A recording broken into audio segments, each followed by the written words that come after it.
নিয়ে নিয়েছি মাছের ডিমটা একটু ভালো করে মেখে নেব।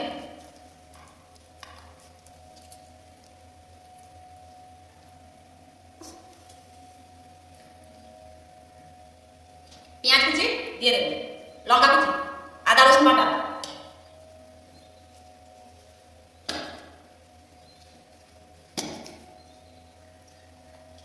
জিরে গুঁড়ো,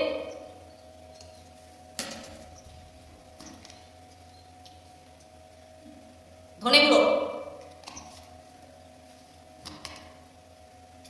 লঙ্কা গুঁড়ো,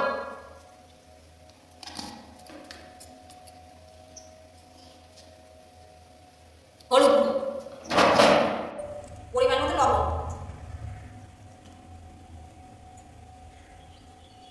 এক চামচ 2 চামচ ময়দা, বেসন 2 চামচ, 3 চামচ, 4 চামচ, 4 চামচ বেসন দিয়ে মেখে নেব।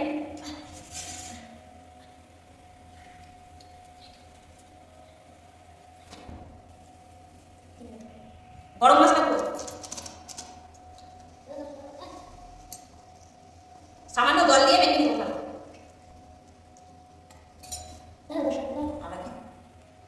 15 মিনিট রেস্ট রেখে দেবো। আমার কড়াই গরম হয়ে গেছে, কড়াইয়ে সাদা তেল দিয়ে দেবো।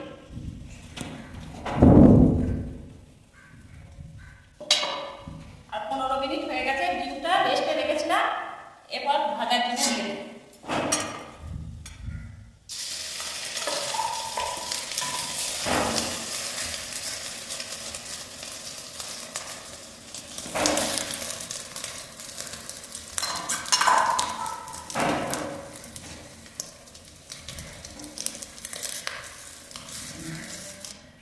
আমার দেওয়া হয়ে গেছে ডিমটা, এবার একটু ঢাকা দিয়ে নেব হালকা আছে।